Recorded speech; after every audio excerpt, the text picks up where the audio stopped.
Eight Cousins by Louisa May Alcott. Chapter 2. The Clan. Rose scrambled into the china closet as rapidly as possible, and there refreshed herself by making faces at Debbie while she settled her plumage and screwed up her courage. Then she crept softly down the hall and peeped into the parlor. No one appeared, and all was so still she felt sure the company was upstairs. So she skipped boldly through the half-open folding doors to behold on the other side a sight that nearly took her breath away. 7 boys stood in a row, all ages, all sizes, all yellow-haired and blue-eyed, all in full Scotch costume, and all smiling, nodding, and saying as with one voice, "How are you, cousin?" Rose gave a little gasp and looked wildly about her, as if ready to fly, for fear magnified the 7, and the room seemed full of boys. Before she could run, however, the tallest lad stepped out of the line, saying pleasantly, "Don't be frightened. This is the clan come to welcome you, and I'm the chief, Archie, at your service." He held out his hand as he spoke, and Rose timidly put her own into a brown paw which closed over the white morsel and held it as the chief continued with his introductions.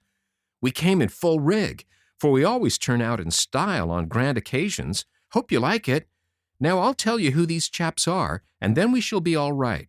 This big one is Prince Charlie, Aunt Clara's boy. She has but one, so he's an extra good one. This old fellow is Mac, the bookworm, called Worm for short.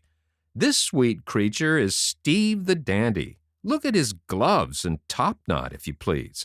They are Aunt Jane's lads, and a precious pair you'd better believe.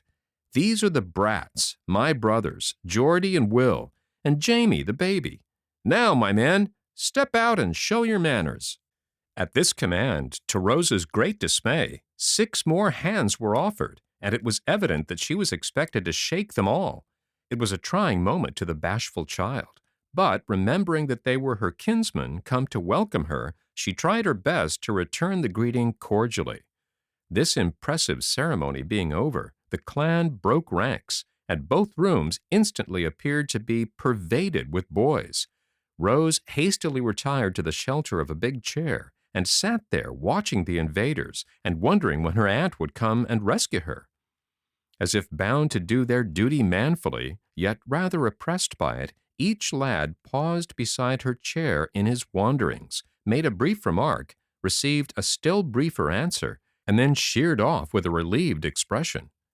Archie came first, and, leaning over the chair back, observed in a paternal tone, "I'm glad you've come, cousin, and I hope you'll find the ant-hill pretty jolly." "I think I shall." Mac shook his hair out of his eyes, stumbled over a stool, and asked abruptly, "Did you bring any books with you?" "4 boxes full. They're in the library." Mac vanished from the room, and Steve, striking an attitude which displayed his costume effectively, said with an affable smile, "We were sorry not to see you last Wednesday. I hope your cold is better." "Yes, thank you." And a smile began to dimple about Rose's mouth as she remembered her retreat under the bed cover. Feeling that he had been received with distinguished marks of attention, Steve strolled away with his topknot higher than ever, and Prince Charlie pranced across the room, saying in a free and easy tone, "Mama sent her love, and hopes you will be well enough to come over for a day next week. It must be desperately dull here for a little thing like you." "I'm 13 and a half, though I do look small," cried Rose, forgetting her shyness in indignation at this insult to her newly acquired teens. "Beg pardon, ma'am. Never should have guessed it." And Charlie went off with a laugh, glad to have struck a spark out of his meek cousin. Geordie and Will came together, 2 sturdy 11- and 12-year-olders, and, fixing their round blue eyes on Rose, fired off a question apiece, as if it was a shooting match and she was the target. "Did you bring your monkey?" "No, he's dead." "Are you going to have a boat?" "I hope not." Here the 2, with a right-about-face movement, abruptly marched away, and little Jamie demanded with childish frankness, "Did you bring me anything nice?" "Yes, lots of candy," answered Rose, whereupon Jamie ascended into her lap with a sounding kiss and the announcement that he liked her very much. This proceeding rather startled Rose, for the other lads looked and laughed, and in her confusion she said hastily to the young usurper, "Did you see the circus go by?" "Where? Where?" cried all the boys, in great excitement at once. "Just before you came. At least, I thought it was a circus, for I saw a red and black sort of cart, and ever so many little ponies, and—" She got no farther, for a general shout made her pause suddenly, as Archie explained the joke by saying in the middle of his laugh, "It was our new dog cart and the Shetland ponies. You'll never hear the last of your circus, cousin." "But there were so many, and they went so fast, and the cart was so very red," began Rose, trying to explain her mistake. "Come and see them all," cried the prince, and before she knew what was happening, she was borne away to the barn and tumultuously introduced to 3 shaggy ponies and the gay new dog-cart. She had never visited these regions before, and had her doubts as to the propriety of her being there now, but when she suggested that Auntie might not like it, there was a general cry of, "She told us to amuse you, and we can do it ever so much better out here than poking round in the house." "I'm afraid I shall get cold without my sack," began Rose, who wanted to stay, but felt rather out of her element. "No, you won't. We'll fix you," cried the lads, as one clapped his cap on her head, another tied a rough jacket round her neck by the sleeves, a third neatly smothered her in a carriage blanket, and a fourth threw open the door of the old barouche that stood there, saying with a flourish, "Step in, ma'am, and make yourself comfortable while we show you some fun." So Rose sat in state, enjoying herself very much, for the lads proceeded to dance a Highland fling with a spirit and skill that made her clap her hands and laugh as she had not done for weeks. "How is that, my lassie?" asked the prince, coming up all flushed and breathless when the ballet was over. "It was splendid. I never went to the theater but once, and the dancing was not half so pretty as this. What clever boys you must be," said Rose, smiling upon her kinsman like a little queen upon her subjects. "Ah, we're a fine lot, and that is only the beginning of our larks. We haven't got the pipes here, or we'd sing for you, play for you, a dulce melody," answered Charlie, looking much elated at her praise. "I did not know we were Scotch. Papa never said anything about it, or seemed to care about Scotland, except to have me sing the old ballads," said Rose, beginning to feel as if she had left America behind her somewhere. "Neither did we till lately. We've been reading Scott's novels, and all of a sudden we remembered that our grandfather was a Scotchman. So we hunted up the old stories, got a bagpipe, put on our plaids, and went in, heart and soul, for the glory of the clan. We've been at it some time now, and it's great fun. Our people like it, and I think we're a pretty canny set." Archie said this from the other coach step, where he had perched, while the rest climbed up before and behind to join in the chat as they rested. "I'm Fitzjames, and he's Roderick Dhu, and we'll give you the broadsword combat some day. It's a great thing, you'd better believe," added the prince. "Yes, and you should hear Steve play the pipes. He makes them skirl like a good one," cried Will from the box, eager to air the accomplishments of his race. "Mac's the fellow to hunt up the old stories and tell us how to dress right, and pick out rousing bits for us to speak and sing," put in Geordie, saying a good word for the absent worm.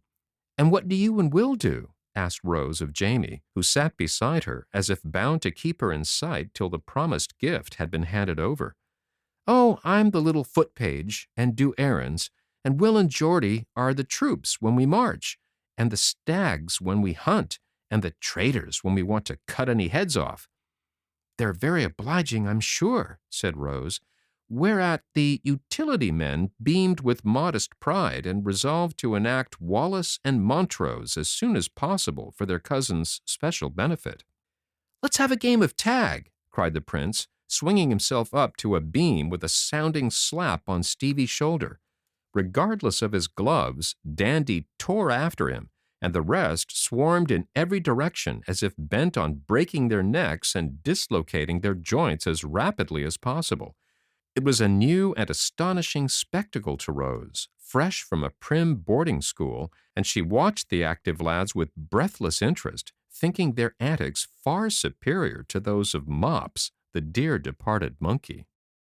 Will had just covered himself with glory by pitching off a high loft head first and coming up all right, when Phoebe appeared with a cloak, hood, and rubbers, also a message from Aunt Plenty that Miss Rose was to come in directly.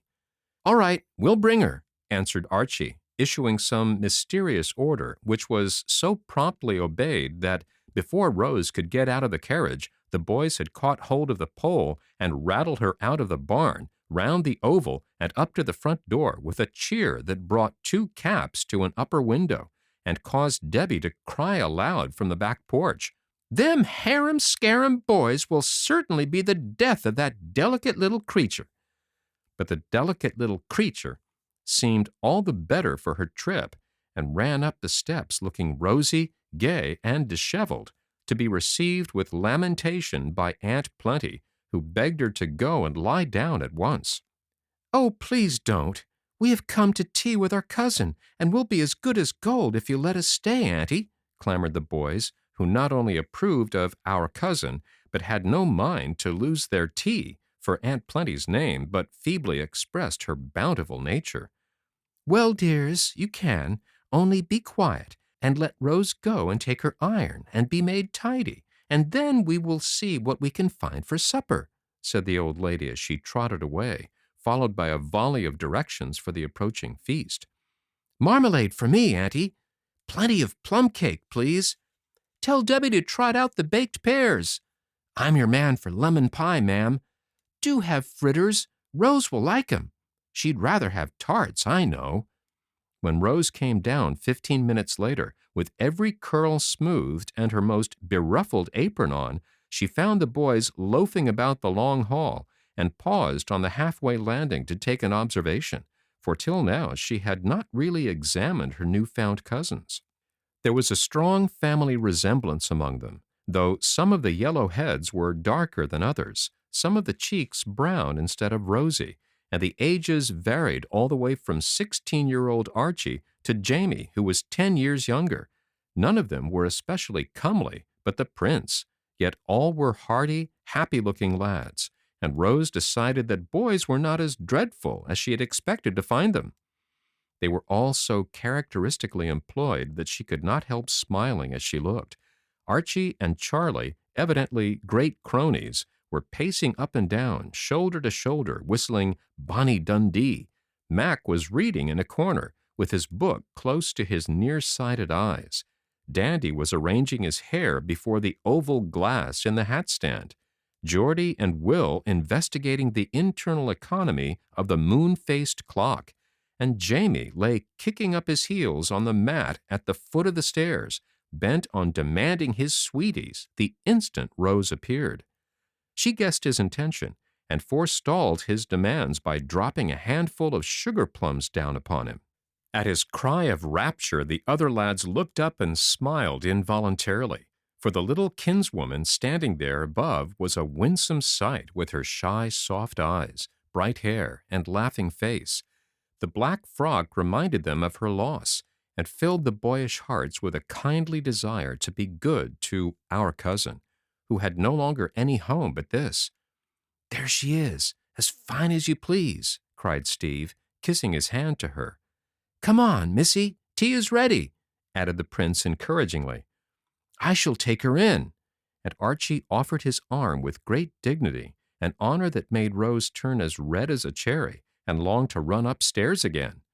It was a merry supper, and the two elder boys added much to the fun by tormenting the rest with dark hints of some interesting event which was about to occur.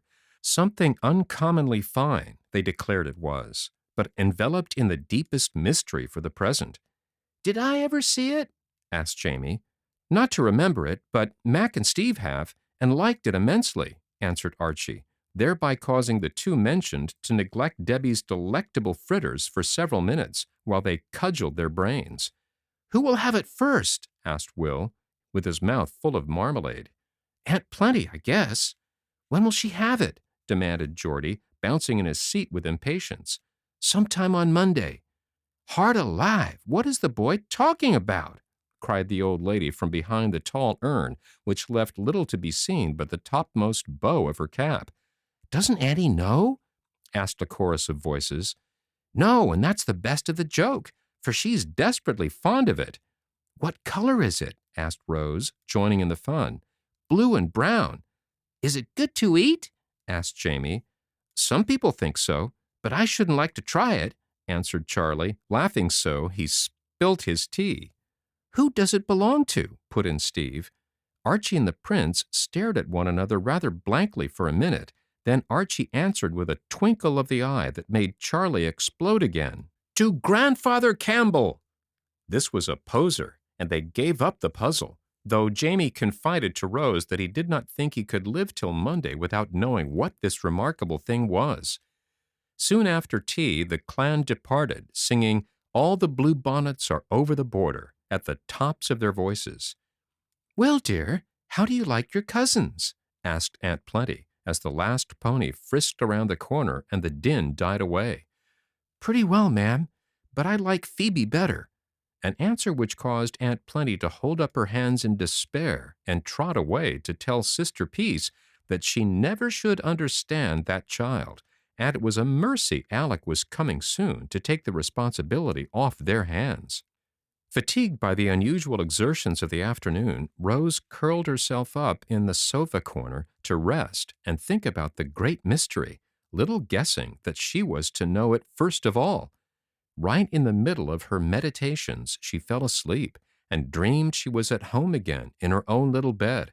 She seemed to wake and see her father bending over her, to hear him say, "My little Rose," to answer, "Yes, Papa," and then to feel him take her in his arms and kiss her tenderly. So sweet, so real was the dream that she started up with a cry of joy to find herself in the arms of a brown, bearded man who held her close and whispered in a voice so like her father's that she clung to him involuntarily. "This is my little girl, and I am Uncle Alec."